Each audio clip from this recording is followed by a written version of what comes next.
Eu vou ler, você pode aí acompanhar a leitura, Efésios, capítulo 4, do versículo 7 ao versículo de número 16. Quem encontrou, diga amém. Diz assim a palavra do Senhor. E a graça foi concedida a cada um de nós segundo a proporção do dom de Cristo. Por isso diz, quando ele subiu às alturas, levou cativo o cativeiro e concedeu dons aos homens. Ora, que quer dizer subiu, senão que também havia descido até as regiões inferiores da terra. Aquele que desceu é também o mesmo que subiu acima de todos os céus para encher todas as coisas.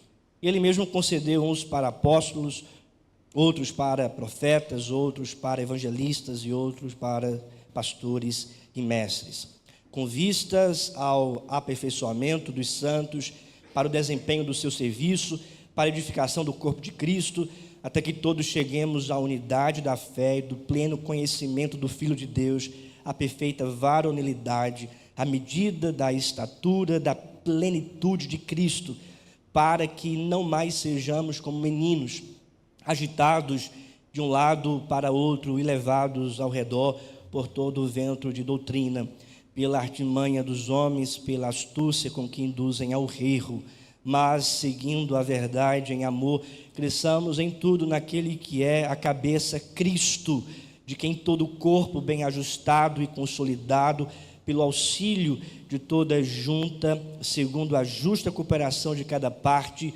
efetua o seu próprio aumento para a edificação de si mesmo em amor. Vamos orar? Pai querido, Pai amado, nós te agradecemos, ó Deus, por esse momento, por esse tempo. Te pedimos, ó Pai, a iluminação do Teu Espírito Santo, para compreendermos a Tua palavra. Abre os nossos olhos e nos faz, ó Deus, enxergar a Tua palavra. Cativa a nossa mente em Cristo. É o que nós te pedimos, Pai. E que o nosso coração esteja também, Deus, totalmente alinhado, conectado, cativado pela pessoa de Jesus Cristo. Fala conosco por intermédio da pregação do Teu Evangelho. Assim nós oramos em nome do Senhor Jesus. Amém. Como a igreja vai viver, sobreviver, ou até mesmo progredir, avançar, caminhar, diante das armas forjadas pelo inimigo e por este mundo? Como é que a igreja vai sobreviver, viver, avançar, diante das armas levantadas pelo inimigo e por esse mundo? Por exemplo, vou citar aqui 7 conceitos. O mundo caminha para a destruição. O mundo caminha para a destruição. O mundo jaz no maligno. O príncipe deste mundo é o inimigo das nossas almas. E o mundo, portanto, caminha de acordo com as propostas da antiga serpente. Segundo, os padrões de vida estabelecidos por Satanás avançam descontroladamente neste mundo. Os padrões de vida estabelecidos por Satanás avançam descontroladamente nesse mundo. Você percebe que o mundo vive uma subversão de valores, de princípios, de pensamento. Padrões totalmente contrários à palavra de Deus. Padrão de família contrário à palavra de Deus. Padrão de sexualidade contrário à palavra de Deus. Padrão de ver como deve se relacionar com a esfera pública contrário também à palavra de Deus. Padrão do que é arte, do que é belo, contrário à palavra de Deus. Do que é bom, contrário à palavra de Deus. São padrões estabelecidos não por Deus, mas pelo mal, esses padrões que o mundo vive. Terceiro, a perseguição ideológica é mais nociva do que a física. A perseguição ideológica que nós vivemos, ela é mais nociva do que a física, pois caminha para mudar a mentalidade das futuras gerações e assim matar a igreja, tornando-a liberal, secularizada e, por fim, morta. Porque você talvez diga, perseguição mesmo é aquela perseguição física que algumas igrejas sofrem, por exemplo, na Coreia do Norte, no norte da África, na Ásia, uma perseguição, né, de forma mais aberta, onde pessoas são martirizadas, presas, mortas por causa do Evangelho de Jesus. No entanto, irmãos, alguns estudiosos da área afirmam que essa perseguição ideológica, ela tem sido mais nociva para a igreja, porque trata com a ideologia, ou seja, é uma mudança de mentalidade, é uma mudança de comportamento a partir de doutrinas que são reprovadas por ideologias apresentadas pelo mundo. Essas ideologias que perseguem de modo direto a igreja de Cristo na esfera pública, naquilo que é família, naquilo que é casamento, naquilo que é sexo, naquilo que é arte, naquilo que é prazer para o mundo. Então, essas ideologias têm adentrado para dentro da igreja, de modo sutil, mas de modo direto. Isso faz com que futuramente as igrejas possam, infelizmente, e fiquem vulneráveis, infelizmente, a uma mudança de mentalidade, tornando a igreja secularizada, liberal e, por fim, uma igreja morta, apóstata. O que aconteceu na Europa, por exemplo? Por que as igrejas reformadas na Europa fecharam todas? Por causa de perseguição ideológica que entrou dentro da igreja, tornando a igreja liberal, secularizada e, por fim, morta. Quarto, estamos prestes a perder o diálogo. Estamos prestes a perder o diálogo com os nossos filhos por causa do abismo que existe entre as gerações. Existem certos termos que você, papai, você, mamãe, já não conhece e que seu filho conhece. Certa linguagem que você, adulto, sabe, mas que seu filho não sabe. Certos termos que pré-adolescentes, até mesmo crianças, falam, mas que você não tem nenhuma noção do que significa. O contato entre pai e filho tem cada vez se distanciado. Um abismo entre pai e filhos, entre uma geração e outra, onde crianças estão isoladas em uma bolha, e a bolha da sua própria geração. Como é que o evangelho entra na próxima geração? Como é que o ensinamento de Cristo entra na próxima geração, se não existe mais contato de uma geração com a outra? Quinto, nossos filhos têm acesso precocemente e diariamente a muitas informações contrárias aos padrões de Deus. Nossos filhos têm acesso diariamente e precocemente a muitas informações contrárias aos padrões de Deus. Talvez você não sabe, mas o desenho que o seu filho está assistindo, que a sua filha está assistindo, está defendendo a homossexualidade, casamento entre dois homens, duas mulheres. Talvez aquela série, indiretamente, está doutrinando seu adolescente a definir a sua identidade de gênero a partir de conceitos do que ele acha, e não de conceitos biológicos, tentando fazer uma departamentalização daquilo que é corpo e daquilo que é sentimento. No entanto, a palavra de Deus diz que Ele nos fez um ser integral, unido.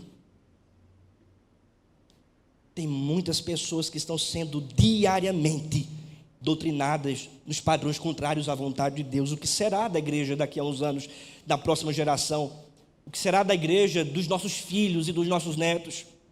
Será que vamos vivenciar o mesmo que a Europa tem vivenciado hoje, os Estados Unidos têm vivenciado hoje, com o liberalismo teológico, igrejas fechadas e filhos e netos, novas gerações totalmente ateístas?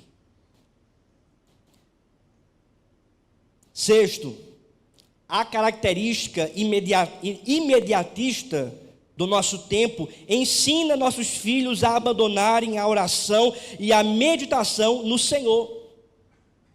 Se não houver uma intervenção, nossos filhos e netos não saberão mais orar, não saberão mais cultuar e não serão crentes. Porque diariamente eles são ensinados naquilo que é agora, imediato. Antigamente, para a gente assistir um filme, tinha que locar, tinha que rebobinar a fita. Então existia todo um contexto que nos fazia esperar, que nos fazia pensar um pouco no ócio. Hoje não, hoje é tudo rápido. Queira, quer não, isso é bom, mas por outro lado pode trazer consequências. E uma das consequências é filhos, crianças, jovens, adolescentes que não conseguem mais se concentrar porque não é imediato, não conseguem mais orar, não conseguem mais meditar, não conseguem mais cultuar, porque a cultura secular, a nossa geração, é tudo do imediato e não ensina você sobre as questões de meditar, de esperar o tempo certo. Sétimo, a insensatez dos pais com seus filhos tem levado seus filhos a uma falsa liberdade, a falsas aprovações e certas destruições. A insensatez dos pais com seus filhos tem levado seus filhos a uma falsa liberdade, a falsas provações e certas destruições. Porque não pode mais reprovar, não pode mais orientar, não pode mais disciplinar. Isso tem gerado uma falsa liberdade, falsas aprovações e certamente a destruição da alma dessas crianças. Porque em Provérbios diz que o pai que não disciplina seu filho, que não instrui seu filho, está encomendando seu filho ao inferno. O que será então da igreja diante de todo o pessimismo? Irmãos, o texto que nós acabamos de ler responde a essa pergunta. Onde vai parar a igreja diante de todo pessimismo? E talvez que você pense, ou antes mesmo de você pensar que a guerra está perdida, que a futura geração e o progresso da igreja está comprometido, antes mesmo que você pense nisso, a palavra de Deus apresenta que apesar do pessimismo, apesar das dificuldades, apesar das artimanhas do maligno e do mundo para tentar acabar com a igreja permanece firme, avançando e progredindo por causa de Cristo Jesus. O texto diz, irmãos, no versículo 7, e a graça foi concedida a cada um de nós segundo a proporção do dom de Cristo. Por isso diz, quando ele subiu às alturas, levou cativo o cativeiro e concedeu dons aos homens. Aqui ele está se referindo à igreja, por causa de Cristo. Versículo de número 11, e ele mesmo concedeu uns para apóstolos, outros para profetas, evangelistas, pastores e mestres. Quem concedeu? Cristo concedeu, Cristo chamou. Versículo 12, com vistas ao aperfeiçoamento dos santos, para o desempenho do seu serviço, para a edificação do corpo de Cristo, ou seja, a edificação da igreja de quem? De Cristo Jesus, até que todos cheguemos à unidade da fé e do pleno conhecimento do Filho de Deus, à perfeita varonilidade, à medida da estatura, da plenitude de quem? De Cristo. Versículo 15, veja, mas seguindo a verdade e amor, cresçamos em tudo naquele que é a cabeça, quem?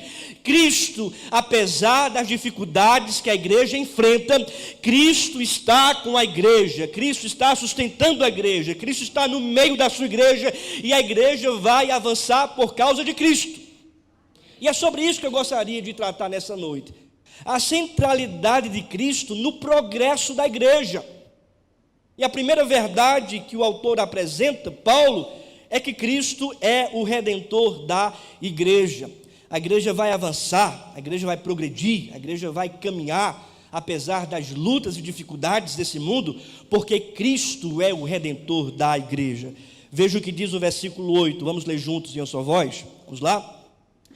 Por isso diz, quando ele subiu às alturas, levou cativo o cativeiro, concedeu dons aos homens. 9, juntos? Ora, o que quer dizer subiu, senão que também havia descido até as regiões inferiores da terra. O apóstolo Paulo, irmãos, está citando aqui o Salmo 68, versículo 18, fazendo uma referência ao Cristo que redime a morte, que nos redime da morte, que destrói o cativeiro, que liberta o seu povo.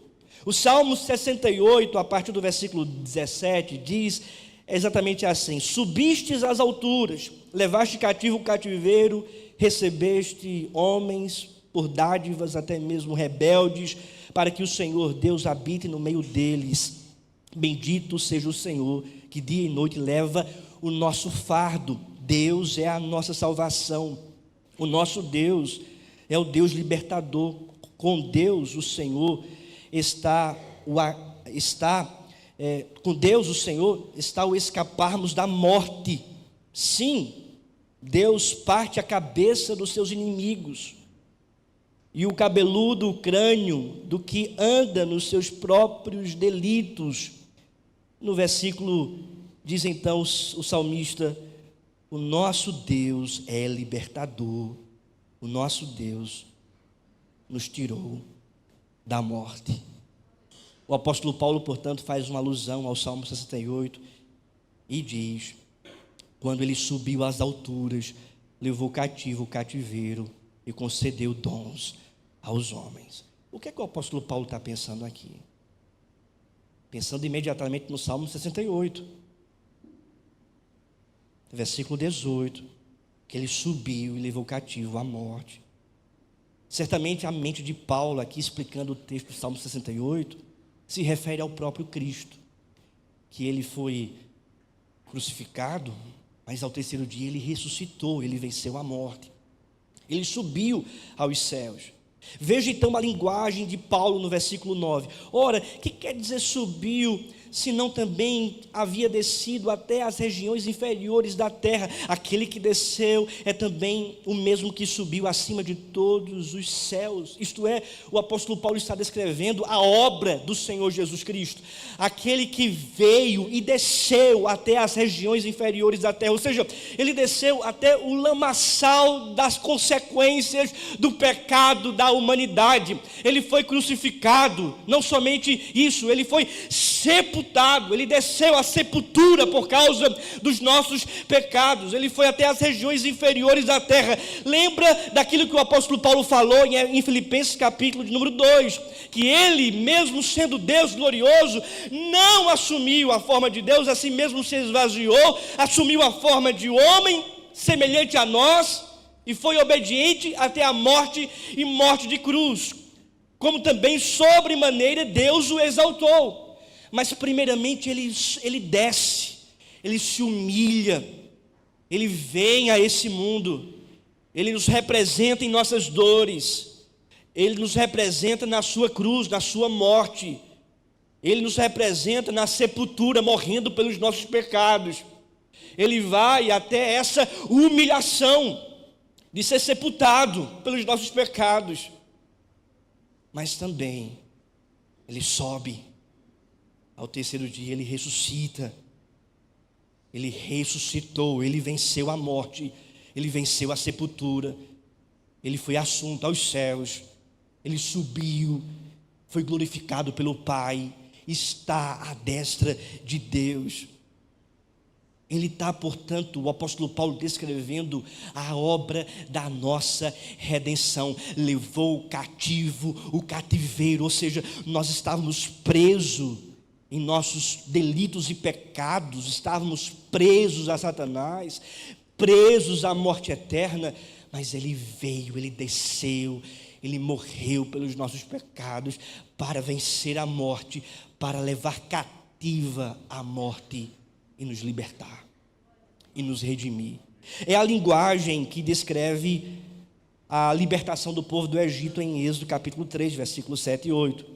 Disse ainda o Senhor a Moisés: certamente vi a aflição do meu povo, porque está no Egito, e ouvi o seu clamor por causa dos seus exatores. Conheço-lhe o sofrimento, por isso desci, a fim de livrá-lo da mão dos egípcios, para fazê-lo subir. A linguagem da libertação do Egito é a mesma linguagem de Efésios 4, 8. Ele resolveu descer para libertar o seu povo da aflição dos egípcios e fazer esse povo subir. Cristo, ele desce para nos libertar das aflições de Satanás, para nos ressuscitar, nos dando um novo fôlego de vida por causa da sua obra, por causa do que ele fez no Calvário, por causa da sua ressurreição. Ele subiu e pela fé também nós ressuscitamos com Cristo Jesus. Não é isso que diz Efésios 2:1? Ele vos deu vida, estando vós mortos em vossos delitos e pecados. Ele, irmãos, nos redimiu. Porque a igreja vai avançar, porque a igreja vai progredir, porque os eleitos ouvirão o Evangelho e vão crer no Evangelho de Jesus Cristo, porque os seus filhos, que são parte da aliança, que são os filhos da promessa, não vão se desviar do caminho, mas quando chegarem na maturidade, irão crer no Evangelho de Jesus Cristo, irão professar a fé no Cordeiro. Sabe por que isso vai acontecer? Porque Cristo levou cativo o cativeiro. Porque Cristo é o nosso Redentor, porque Cristo está operando no meio da sua igreja. O inimigo pode se levantar, o mundo pode se levantar, a militância, a ideologia pode se levantar para tentar subverter as verdades do reino de Deus, mas Cristo, irmãos, é o nosso Redentor, e o mundo, Satanás, a morte, não prevalece diante da atuação de Jesus Cristo.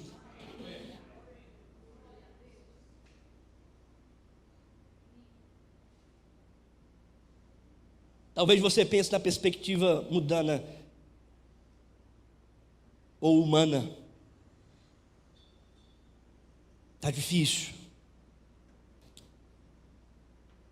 Mas eu peço para você olhar pela perspectiva do Redentor. Ele levou cativo o cativeiro. Ele desceu e subiu, para que você também possa subir. Não é pela sua capacidade, não é pelo seu poder, mas é pelo poder de Cristo. A segunda verdade, Cristo é o governador da igreja. Pregar com uma mão só é difícil, não é? Cristo é o governador da igreja. A igreja vai avançar, vai prosseguir, porque Cristo é o governador dela. Veja o que diz o verso 10. Aquele que desceu é também o mesmo que subiu acima de todos os céus para encher todas as coisas. A expressão aqui é aquele que subiu. O apóstolo Paulo aqui está pensando no Cristo glorificado, no Cristo exaltado. Ele se humilhou, ele foi à sepultura, mas ele ressuscitou, ele foi exaltado, está nos céus, à destra de Deus o Pai. O que significa a destra de Deus o Pai? Ou seja, ele tem a destra, ele governa. A mão direita, que na simbologia hebraica simboliza o governo, o poder, o domínio. Isto é, Cristo Jesus tem um domínio, tem um poder, tem um governo.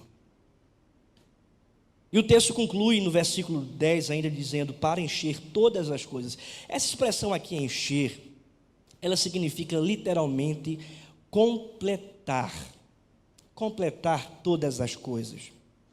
Em outras palavras, o apóstolo Paulo aqui está descrevendo o Cristo que vai completar todas as coisas, isto é, vai executar todos os decretos do Pai, vai cumprir todos os decretos do Pai.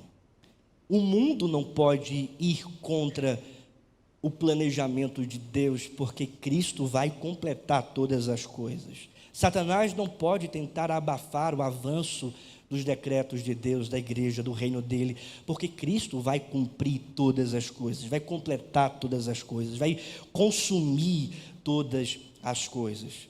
Aquele que veio para nos redimir é aquele que está governando todas as coisas e vai completar todas as coisas na história não somente da igreja, mas a história do universo inteiro. Tudo está debaixo do governo de Cristo, do plano de Cristo, que vai cumprir, completar todas as coisas, que vai exercer toda a sua providência, seu governo, para que o mundo trilhe aquilo que foi predeterminado pela Trindade, pelo conselho da vontade de Deus. O mundo, portanto, não pode surpreender a Deus, o mundo não pode tentar mudar os planos de Deus, o mundo não pode tentar mudar os nossos planos debaixo da vontade de Deus, o mundo não pode tentar fechar as portas da igreja, o mundo não vai conseguir, pode até tentar, mas não vai conseguir. Por que não vai conseguir? Porque a igreja, porque o mundo, porque a história da humanidade está debaixo dos decretos de Cristo, do governo de Cristo, do domínio de Cristo Jesus. A nossa esperança, portanto, não está no governo deste mundo, na política deste mundo. A nossa esperança está no governo de Cristo, no reino de Cristo. Quem governa a igreja é Cristo. Quem governa a nossa vida é Cristo. Não no sentido apenas teórico ou teológico de nos submetermos à sua vontade, mas no sentido consumado, tudo aquilo que vai acontecer na humanidade, em nossa vida, na história da nossa família, na história desta igreja e das igrejas, na face dessa terra, está tudo debaixo do governo do Senhor Jesus. O mundo não pode mudar os planos do Senhor. Ele governa a igreja, todas as coisas. Irmãos, principalmente com a sua presença poderosa que se expressa em soberania universal, Ele tem governado tudo. O Cristo que cremos não é aquele Cristo que muitos pregam por aí, um Cristo dualista que está duelando contra o mal com poderes iguais. O Cristo que nós cremos não é um Cristo que não sabe do futuro, que não sabe o que vai acontecer amanhã, que não sabe o que vai acontecer com seus filhos, com a sua família, com esta igreja. Não. O Cristo que nós cremos é um Cristo que conhece, que sabe de tudo, que sabe do futuro, e sabe não porque alguém lhe contou, não por causa da sua presciência, mas sabe porque Ele é o autor da história, porque Ele vai cumprir todas as coisas, e que toda a história está debaixo do seu governo. Você lembra, por exemplo, da pregação do apóstolo Pedro, quando ele fala sobre o Senhor Jesus em Atos capítulo 2, antes mesmo do derramamento, ou melhor, após o derramamento do Espírito Santo, explicando o derramamento do Espírito Santo. Ele explica rapidamente o texto de Joel, falando do derramamento do Espírito Santo, e imediato ele afirma para o povo de Jerusalém: varões israelitas, atendei a essas palavras. Jesus o Nazareno, varão aprovado por Deus diante de vós, com milagres, prodígios e sinais, os quais o próprio Deus fez por intermédio dele. Esse varão que foi crucificado por vocês, mas que estava debaixo da presciência, do governo e do domínio do Senhor. Vocês são responsáveis pela crucificação. No entanto, a crucificação estava nos planos do Senhor. Ele foi crucificado, sepultado, mas ao terceiro dia ressuscitou, foi assunto aos céus. E Pedro então termina o seu sermão dizendo: esteja absolutamente certa, pois toda a casa de Israel, que esse Jesus que vós crucificastes, Deus o fez Senhor e Cristo. Ele é Senhor dos senhores, Ele é Rei dos reis, Ele tem um domínio sobre todas as coisas. Nós ficamos preocupados, ansiosos com os nossos problemas, com as nossas dificuldades, mas deixa eu dizer algo para você muito importante: descanse no Senhor. Ele tem domínio sobre a sua vida, Ele está governando a sua vida, Ele tem domínio sobre a sua história. Descanse nele, ore, fale com Ele, que as suas petições de fato sejam como um fardo que é lançado na pessoa do Senhor Jesus, tirando toda ansiedade e preocupação do seu coração, e crendo que o Deus que nos salvou é o Deus que governa a nossa vida, que sustenta a nossa vida e que há de nos direcionar todos os dias da nossa vida. Ele não nos faltará. Ele é o nosso governador, Ele é o nosso pastor, Ele é o nosso supremo, pastor que conduz as suas ovelhas. Então Cristo Ele é o redentor da igreja, Cristo é o governador da igreja. Terceiro, Cristo é o edificador da igreja. Veja o que diz a partir do versículo número 11. E ele mesmo concedeu uns para apóstolos, outros para profetas, outros para evangelistas e outros para pastores e mestres, com vistas ao aperfeiçoamento dos santos, juntos, para o desempenho do seu serviço, para a edificação de quem? Do corpo de Cristo. Quem é que edifica? Para a edificação do corpo de Cristo, diz o apóstolo Paulo. Mas quem é o autor dessa edificação? São os dons? Não. São os ministérios e os ofícios? Não. Mas é o próprio Cristo. Porque diz o texto, e ele, quem é ele? Ele é Cristo. E Cristo mesmo concedeu uns para apóstolos, outros para profetas, outros para evangelistas e outros para pastores e mestres, com vista ao aperfeiçoamento dos santos e o desempenho do seu serviço para a edificação do corpo de Cristo. Isto é, o autor primário da edificação é o próprio Cristo, que chama oficiais. E aqui ele está descrevendo esses ofícios do Antigo e do Novo Testamento. Apóstolos e profetas. Profetas que receberam a revelação do Antigo Testamento, que é o Antigo Testamento que temos hoje. Apóstolos que receberam a revelação do Novo Testamento, que é o Novo Testamento que temos hoje. Esses dois dons cessaram, porque eram dons revelacionais para apresentar o texto canônico, a revelação de Deus que temos hoje. Depois ele fala sobre evangelista, que são aqueles que avançam com a pregação do evangelho, e especificamente eu gostaria de me deter ao último dom que está especificamente no final do verso 11, e outros para pastores e mestres, que ensinam a igreja, que conduzem a igreja, que pastoreiam a igreja de Cristo, de acordo com o ensinamento dos apóstolos e dos profetas. Então ele chama seus oficiais, ele concede esses dons para a igreja, para que a igreja possa então se aperfeiçoar, com vistas ao aperfeiçoamento dos santos. Aperfeiçoamento dos santos. Há uma ênfase aqui nesse final, né? Pastores e mestres, ou seja, o pastor, o mestre que está ali pastoreando a igreja, que está instruindo a igreja, que está alimentando a igreja. Ele foi chamado por Deus para apresentar as verdades do evangelho, nutrir a igreja com as verdades do evangelho, a fim de que a igreja seja aperfeiçoada. Literalmente essa palavra significa habilitada, preparada, capacitada. É bem verdade que dons não é apenas para pastores, presbíteros, né, oficiais, mas todo crente recebe o dom do Espírito Santo, conforme diz o versículo 7. E a graça foi concedida a cada um de nós, segundo a proporção do dom de Cristo. Então todos recebem o dom do Espírito Santo para exercer na igreja, a fim de que a igreja seja aperfeiçoada, habilitada, capacitada, e assim seja edificada. E então o texto diz no versículo 12, para o desempenho do seu serviço e assim a edificação do corpo de Cristo. Quem edifica a igreja é Cristo.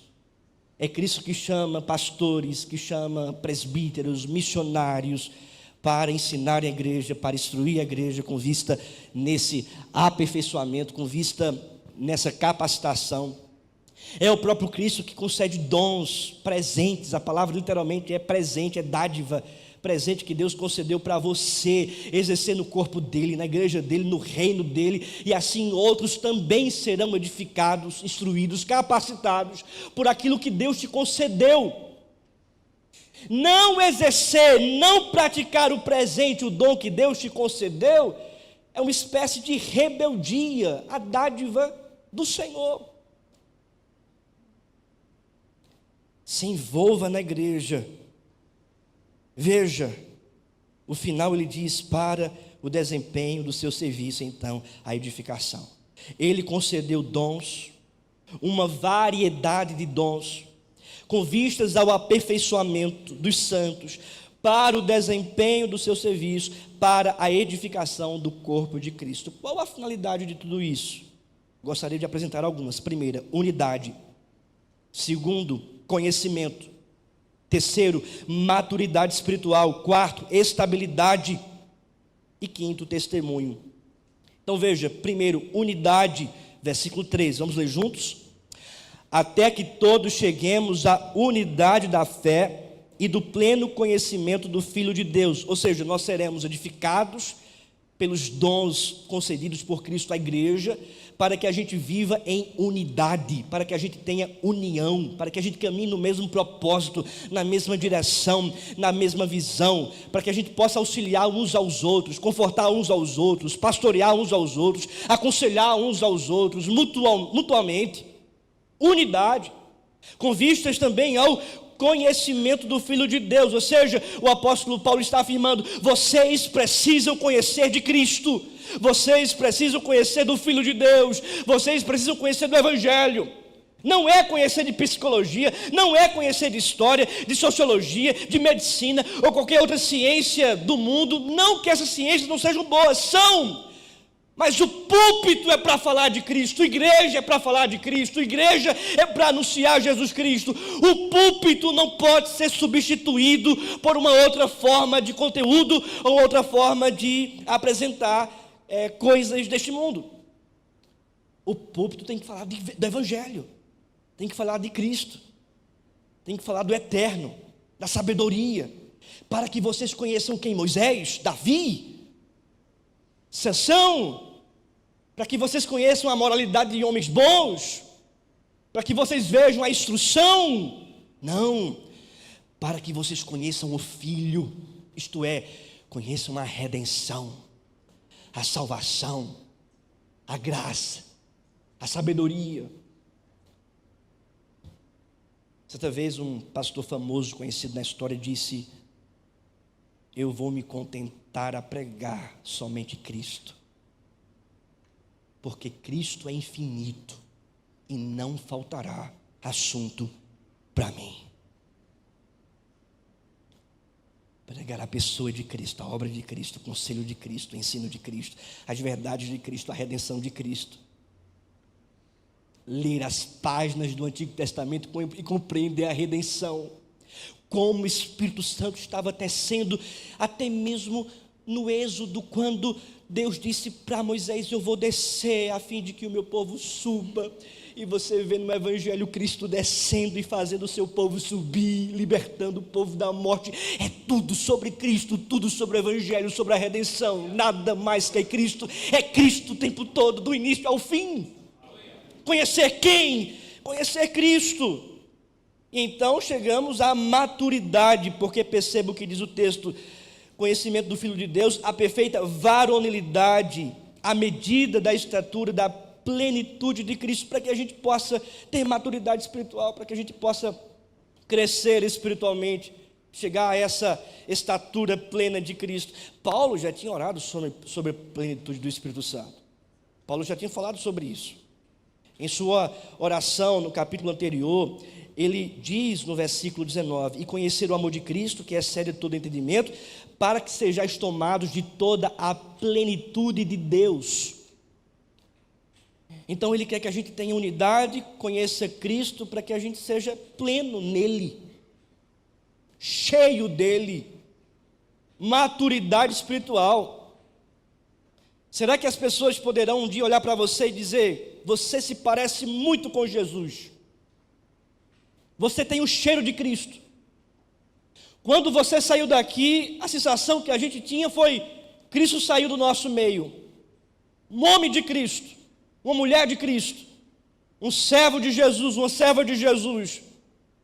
Será que um dia as pessoas vão olhar para você e ver Cristo em você? Será que essa oração vai ser confirmada em você, de você viver toda a plenitude de Jesus na sua vida? É isso que o apóstolo Paulo está dizendo aqui: unidade, conhecimento, maturidade, estabilidade, versículo 14, para que não mais sejamos como meninos agitados de um lado para o outro e levados ao redor por todo o vento de doutrina, pela artimanha dos homens, pela astúcia com que induzem ao erro. Ou seja, para que vocês não sejam levados pelas falsas doutrinas, pelos falsos ensinos, mas que vocês tenham o quê? Estabilidade doutrinária, firmeza doutrinária. Para que isso aconteça, nós precisamos exercer os nossos dons, conforme diz o texto, versículo 12. Vamos ler juntos mais uma vez? Vamos lá. Com vistas ao aperfeiçoamento dos santos, para o desempenho do seu serviço, para a edificação do corpo de Cristo. Ou seja, você tem que desempenhar o seu serviço. Então você, papai, ensine o seu filho nos caminhos do Senhor. Você, mamãe, ensine o seu filho nos caminhos do Senhor. Não terceirize o seu serviço. Veja o que ele assiste. Não permita que o seu filho fique tempos, na internet, no celular. Isso vai fazer mal à mentalidade da sua criança, à cognição da sua criança, que vai prejudicar a sua criança na meditação e na oração. Infelizmente, irmãos, daqui a um tempo existirão adolescentes de pais cristãos que não saberão orar. Adolescentes e jovens que não saberão cultuar. E se não houver uma intervenção do seu serviço na sua casa, na sua família, os seus filhos, os seus netos não verão a glória de Deus, não verão a face de Deus, não estarão na igreja, serão ateus. Porque você não desempenhou o seu serviço, o seu dom, o dom que Deus te deu. Nós precisamos desempenhar o nosso serviço. Serviço quer dizer o quê? Trabalho. Então você vem para a igreja para trabalhar.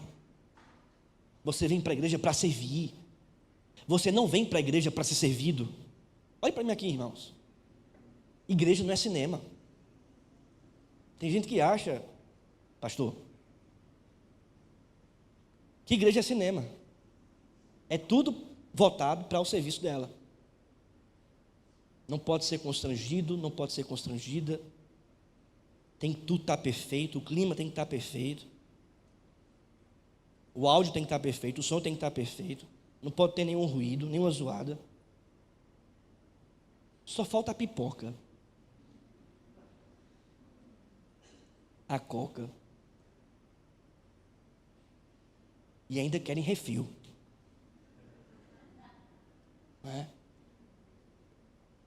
Nós não estamos aqui para ser servidos, irmãos. Nós precisamos entender que estamos numa guerra. Travamos uma batalha. O mundo está aí para querer acabar com você. Satanás está aí para querer destruir a sua casa, seus filhos. O secularismo está aí para querer se infiltrar dentro da igreja e perverter os valores bíblicos e cristãos. Nós estamos em uma luta, em uma guerra. Por isso precisamos desempenhar o nosso serviço. Precisamos trabalhar e, por fim, testemunhar.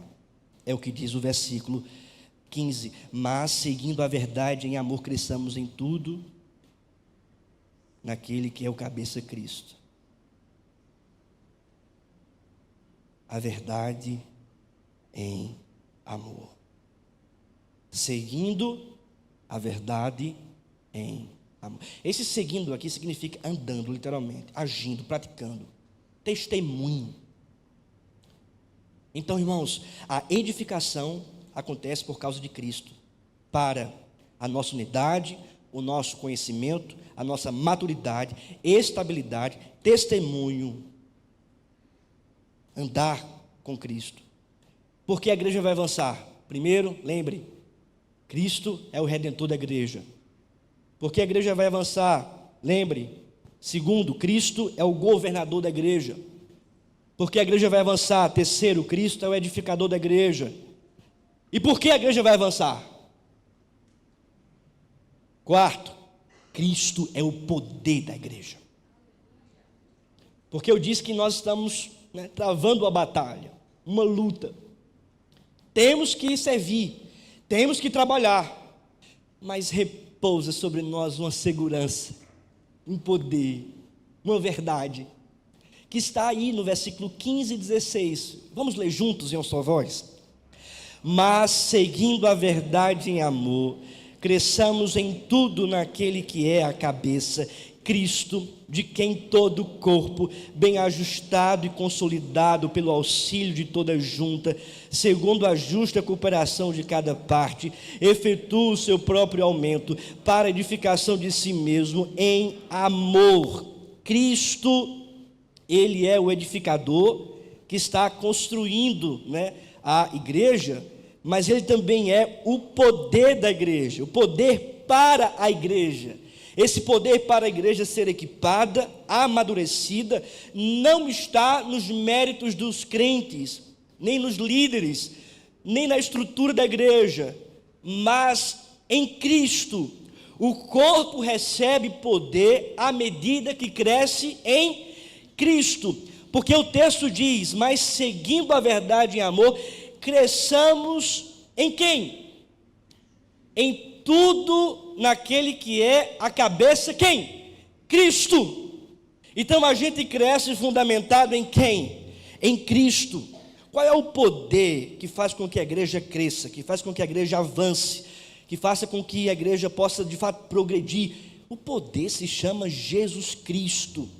O corpo recebe poder à medida que cresce em todos os aspectos em Cristo, de quem todo o corpo é ajustado e ligado. Veja o versículo 16, de quem todo o corpo é bem ajustado e consolidado ou ligado. Ou seja, esse corpo está ligado a quem? A Cristo. Esse corpo está ligado à pessoa de Cristo. É como se o próprio Cristo estivesse ajustando a igreja, consolidando a igreja. O próprio Cristo estivesse tratando com a igreja, poderosamente com a igreja, pelo auxílio, aí sim, toda junta, segundo a justa cooperação de cada parte. Nós fazemos, trabalhamos, mas quem é o fundador, quem edifica, quem é o poder? Nós crescemos em quem? Nós crescemos em Cristo, aquele que efetua o seu próprio aumento para a edificação de si mesmo em amor. Nós somos o corpo de Cristo. Os dois particípios aqui passivos no texto grego, a palavra ajustado e consolidado, estão no passivo, que quer dizer que é Cristo que está agindo, é Cristo que está consolidando e ajustando, ligando e ajustando. Meus irmãos, uma grande verdade para a nossa vida: a igreja vai avançar, a igreja vai trilhar esse caminho apresentado pelo apóstolo Paulo por causa de Cristo Jesus, o poder dele que em nós opera. O poder da igreja vem de Cristo. O poder na igreja flui do Senhor através dos crentes e das relações entre eles individuais. Porque nós vamos servir, nós vamos desempenhar o nosso serviço, nós vamos trabalhar, vivemos em unidade. Nós recebemos a capacitação pela palavra para agir de acordo com o serviço que Deus nos concedeu nesse reino. E assim Cristo vai estar atuando poderosamente no meio da igreja. Cristo vai estar atuando poderosamente, chamando os perdidos ao arrependimento. Cristo vai estar atuando, provendo alimento espiritual para a igreja.